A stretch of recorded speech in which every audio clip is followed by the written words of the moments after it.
Olá, meus amigos. Deus abençoe a todos vocês. Que o Espírito Santo venha iluminar o entendimento de todos, para que todos possam compreender a sua vontade e executá-la. Eu sei que muitas pessoas que se convertem ao Senhor Jesus, que são lavadas no sangue dele e procuram viver uma vida limpa, íntegra, reta, e encontram pelo seu caminho outras pessoas que são más, perversas, ímpias, não temem a Deus.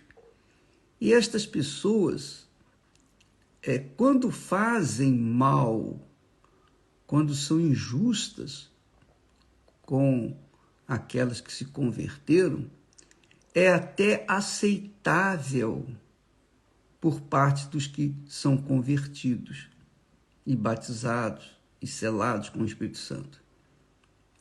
Mas uma coisa que agride a nossa mente, o nosso ser, é quando um irmão, uma pessoa, mesmo sendo da mesma fé e mesmo sendo batizado com o Espírito Santo, faz ou comete uma injustiça contra o seu irmão. E aí vem aquela frustração para com aquela pessoa que se converteu recentemente, que é nova na fé, que é jovem na fé, que é criança, infantil na fé. Ela diz, não, eu não aceito isso. Eu não aceito essa injustiça. Poxa, como é que pode? Quantas pessoas, poxa, os incrédulos, agem de forma mais justa do que essa pessoa, ou essas pessoas que são da fé, que dizem ter o Espírito Santo. Poxa, como é que faz uma coisa dessa comigo, conosco? E aí nasce uma revolta, nasce uma espécie de asno contra até mesmo a própria fé, porque elas não aceitam. Poxa, nós somos da mesma família, somos irmãos, e estamos sendo vítimas dessas injustiças do próprio irmão. Então, o apóstolo Pedro, conduzido pelo Espírito Santo, ele diz para a igreja, para os servos, para os batizados com o Espírito Santo, para aqueles que compunham a igreja espiritual, que é o corpo do Senhor Jesus. Ele diz para as igrejas, dirigido pelo Espírito Santo, ele diz assim, vós servos, sujeitai-vos com todo o temor aos senhores, não somente aos bons e humanos, mas também aos maus. Bom, sujeitar ao Senhor, às autoridades, tudo bem, até aí, tudo bem. Agora, veja só o que ele diz, porque é coisa agradável. Olha só como ele fala. O Espírito Santo fala, como é coisa agradável que alguém, por causa da consciência para com Deus, sofra sofra agravos. Porque que glória será essa, se pecando sois os bofeteados e sofreis? Quer dizer, que glória há se a pessoa cometer um pecado e ser punida?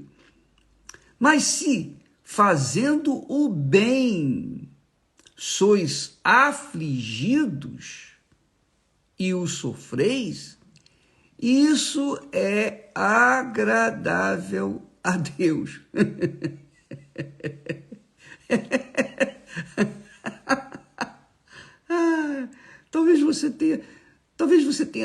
esteja torcendo o nariz nesse momento ou estranhando. Poxa, como é que pode? Quer dizer que quando a gente sofre agravos, e agravos são afrontas, perdas, prejuízos, injustiças, danos, ofensas, injúrias, insultos. Então, quando os de Deus sofrem afrontas ou sofrem agravos por parte de outros que são de Deus, outros que são de Deus também, então é motivo para se alegrar. Lembra que Paulo fala, em tudo dai graças? Aqui o Pedro está explicando direitinho como que a gente pode dar graças quando foi atingido por uma injustiça. Eu odeio injustiça. Eu tenho verdadeira ojeriza à injustiça. Mas, infelizmente, a gente é injustiçado, difamado, afligido, somos prejudicados, temos prejuízos, somos ofendidos, perdas, enfim. Tudo isso acontece com aqueles que são de Deus, por parte de outros que se supunham ser de Deus. Essa é a verdade.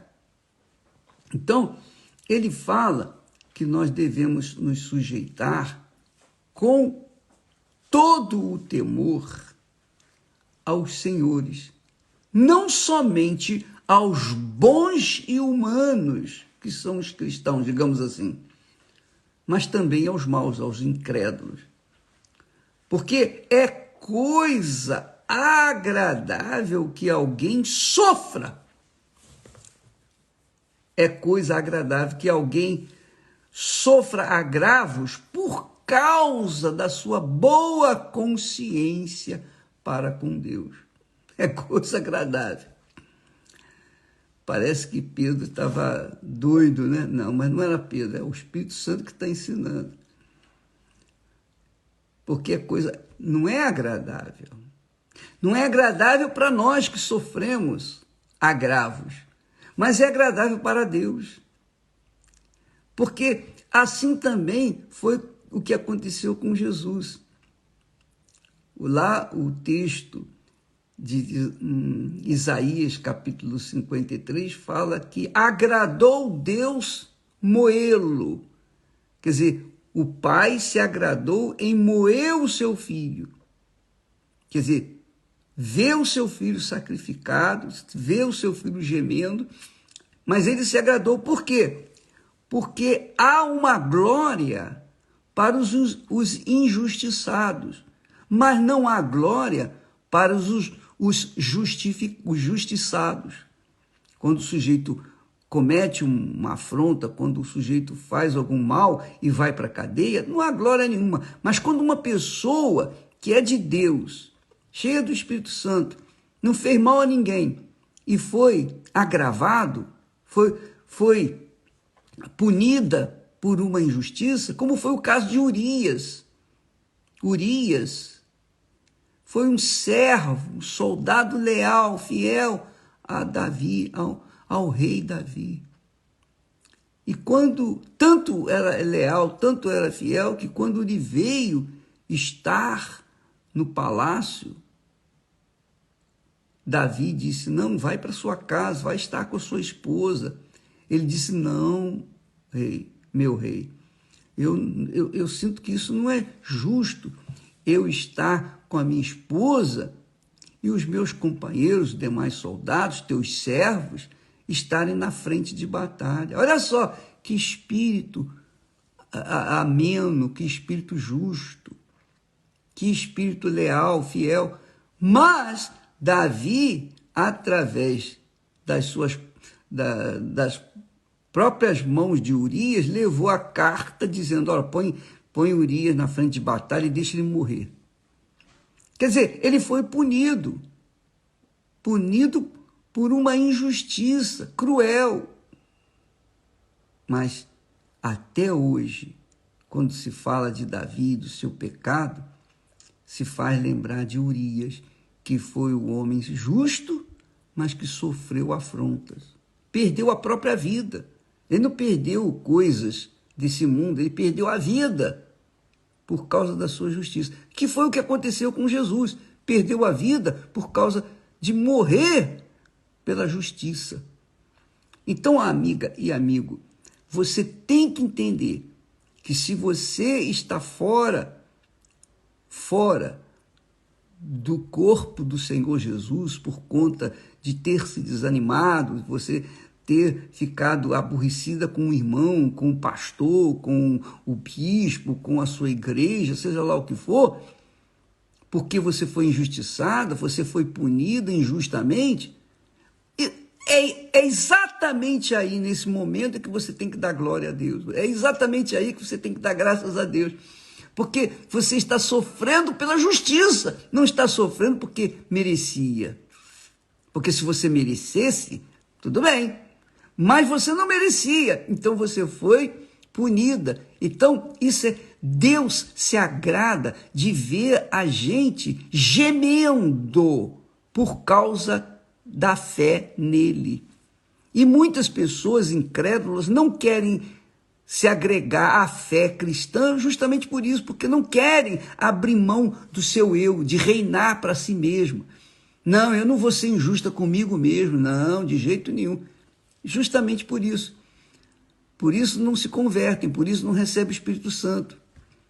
E você que talvez esteja nessa situação que eu estou falando, você está triste, abatida por causa de terceiros, você deveria ter dado graças a Deus e continuar na fé, porque isso é agradável a Deus. A Bíblia diz que isso é agradável a Deus, está aqui escrito, 1 Pedro, capítulo 2, versículos 18 a 20. Leia, medite, pense, raciocine, use a sua fé com inteligência, porque a vida cristã não foi feita para a gente viver num campo de flores, num tapete veludo. Não, a gente passa pelos espinhos, a gente passa pelos desertos, a gente passa pelas tribulações, provações. Não é brincadeira, não. Enquanto nós estivermos aqui no mundo, nós vamos sofrer por causa da nossa justiça, por causa da fé que nos tem justificado. Essa é a realidade. Como foram com os apóstolos, os servos do passado, que morreram por causa de serem justos. Mas isso serviu para a glória de Deus. É isso aí. Entenda isso. Se você não gosta, paciência, mas essa é a realidade.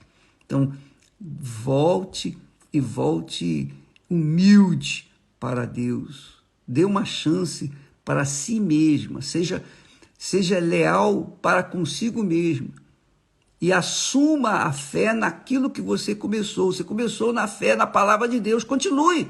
Só isso, mais nada. Deus não está pedindo nada além do que isso.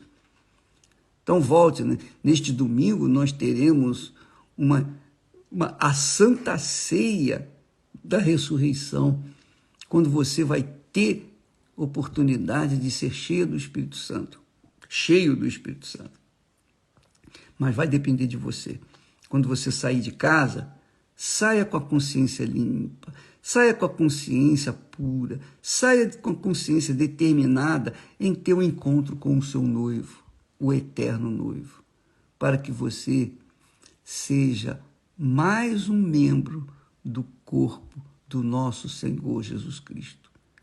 Você seja mais um membro da igreja dos primogênitos. Nós falaremos mais isso adiante.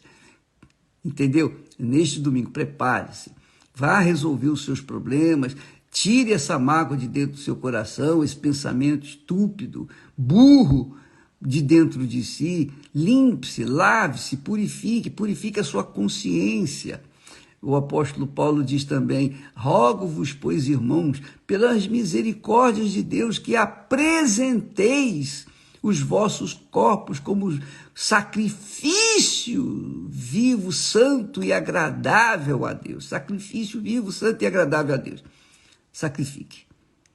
sacrifique tudo que você puder para que a sua consciência esteja limpinha, branquinha, purificadinha, para que você não venha ficar de fora no derramamento do Espírito Santo que nós vamos ter neste domingo. É a proposta que nós estamos tendo diante de Deus, e eu estou orando para que toda a igreja tenha o Espírito Santo, para que o pedaço do céu esteja dentro de cada um de nós. Deus abençoe e até amanhã, em nome do Senhor Jesus.